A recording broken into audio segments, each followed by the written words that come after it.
Buenos días.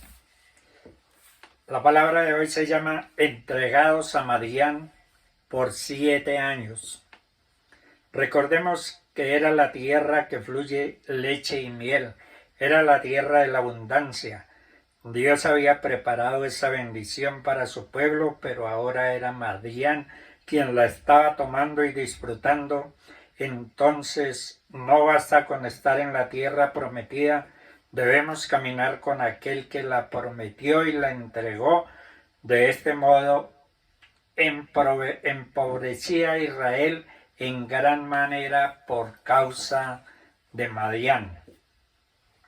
Entonces la acción de Madián contra Israel no estaba solo afectando su situación económica, además el pueblo de Dios estaba experimentando una aflicción emocional, una opresión espiritual, y todo esto generaba debilidad y agotamiento. Madián significa contienda, rencilla, disputa, lucha que engaña o reprende.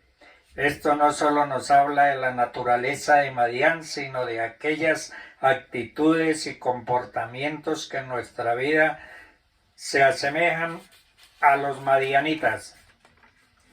Si Madián es pelea y contienda, eso empobrecía a Israel. Es por eso que Jesús nos llama a vivir en amor y perdón. La ausencia de armonía en nuestra vida da lugar al enojo, a la ira, a la venganza, al egoísmo. Se hace fuerte lo que permite la acción de Madián. Es el caos, la ruina, la pobreza, y la tierra es devastada. Esa no es la voluntad de Dios para nuestra vida. Debemos permitir que Dios establezca su diseño, que Dios bendiga la obra y trabajo de nuestras manos. Israel había dejado de buscar al Señor y ante la opresión madianita de 7 años después vuelve a clamar a Dios. La Biblia dice que ante aquel clamor el Señor respondió enviando un varón profeta. Dios usa tiempos difíciles para llamar nuestra atención. En Jueces 1:6 encontramos a la nación de Israel saliendo de una época de relativa tranquilidad.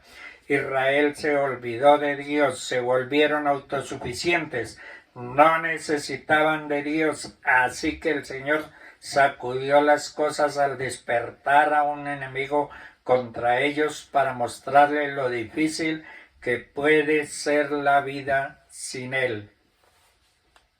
En Jueces 6:1 dice que los israelitas hicieron lo malo ante los ojos del Señor, así que el Señor se los entregó a Madián por 7 años. Sabemos bien que los madianitas eran muy poderosos y oprimieron a los israelitas sin ninguna piedad. Cada año alrededor de la época de la cosecha, los nómadas madianitas invadían a Israel y venían como langostas devastando la tierra. Lo que no podían llevarse lo destruían. La Biblia dice que fue tan terrible que muchos israelitas dejaron sus hogares para vivir en cuevas y fortalezas, temiendo por sus vidas. Todo esto aconteció por 7 años.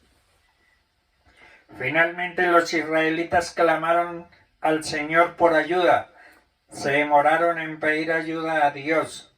A veces nosotros también esperamos a ver si resuelven todas las opciones posibles hasta que no podemos aguantar un minuto más.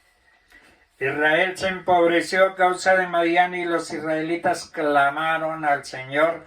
Muchas veces nos han llegado circunstancias difíciles y nunca nos detenemos a preguntarnos qué está planeando Dios para nosotros.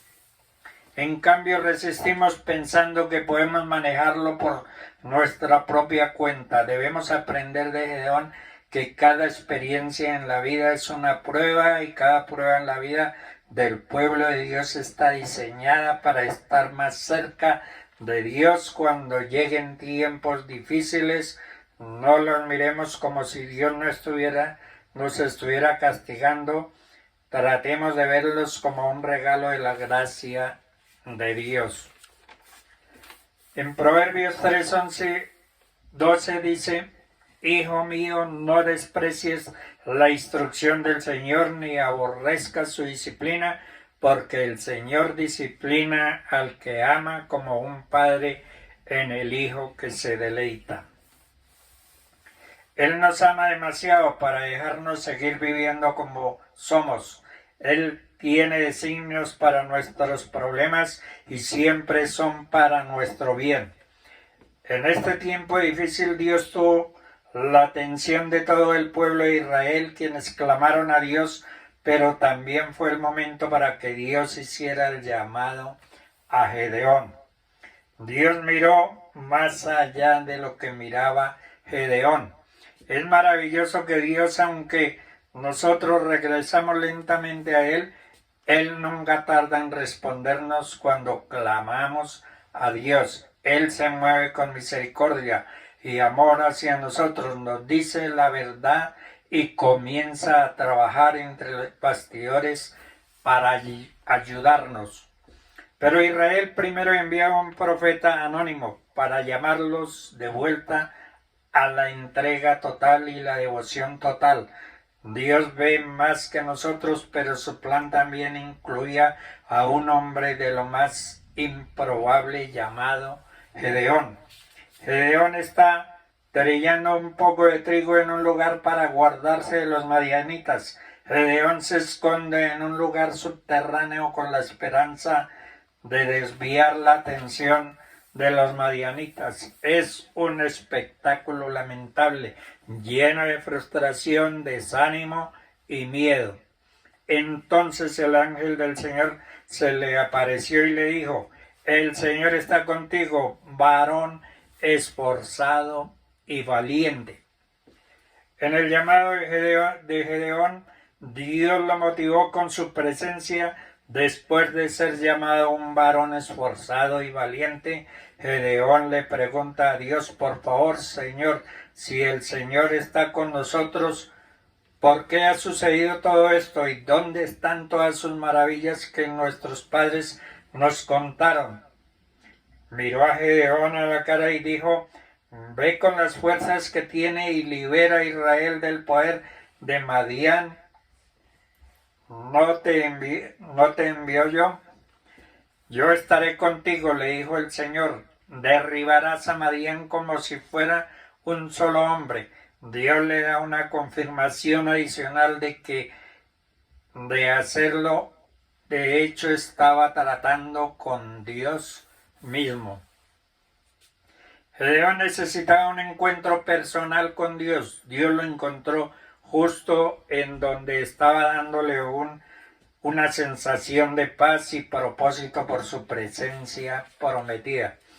La fidelidad es un requisito para ser usado públicamente. Su familia estaba con ídolos de Baal en su propiedad. Entonces la primera asignación del Señor fue tomar el toro especial de 7 años de su padre y derribar los ídolos. Luego Gedeón debía sacrificar ese preciado toro usando la madera del ídolo destruido. Si queremos aprender a confiar en Dios, primero debemos poner en orden nuestra propia casa antes de que Dios pueda usarnos poderosamente. Él debe ser magnificado en nuestra propia vida y en nuestra propia casa. La adoración privada nos prepara para el poder público de Dios. Derriba tus ídolos. Debemos confesar nuestros pecados y volver a la plena obediencia a Dios. Gedeón había dado un gran paso de fe en su fidelidad privada y ahora el Espíritu de Dios estaba atrayendo a personas de todas partes.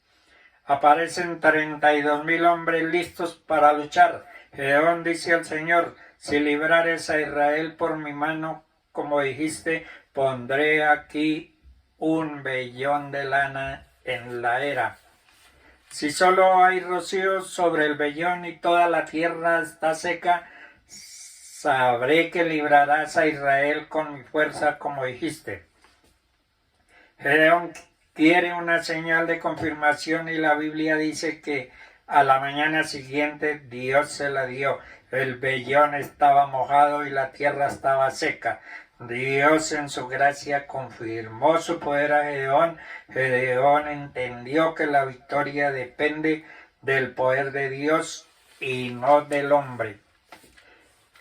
Gedeón está listo para la batalla, pero Dios tiene otros planes. El Señor le dijo a Gedeón: tienes demasiada gente para que yo le entregue a los madianitas, o de lo contrario Israel se jactaría diciendo: mi mano me ha salvado. Dios procede a darle a Gedeón dos pruebas. En la primera prueba eliminó a 22,000 hombres del ejército, dejando solo 10,000. Sin embargo, aún Dios dijo que eran demasiados. En la segunda prueba Dios le dice a Gedeón que lleve a sus hombres al agua y los deje beber allí. Fueron descalificados 9,700 hombres, dejando solo 300 hombres. Dios envió confusión a las filas enemigas para que comenzaran a atacarse entre sí. Cuando terminó, 120,000 madianitas se habían matado unos a otros y los otros 15,000 huyeron. Dios había respondido a las oraciones de Israel. Usó a un hombre común llamado Gedeón que creía en Dios. Usa tiempos difíciles para llamar nuestra atención. Dios siempre ve más que nosotros. Dios les bendiga.